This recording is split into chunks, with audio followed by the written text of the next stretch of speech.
أهم الأفعال في اللغة الإنجليزية: save ينقذ أو يدخر، save يدخر.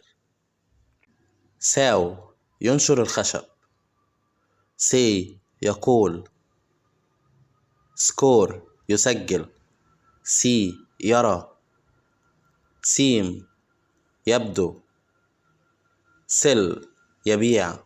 تعالوا نقولهم بالتصريفات: save saved saved، saw sawed sawed، say said said، score scored scored، see saw seen، seem seemed seemed، sell sold sold.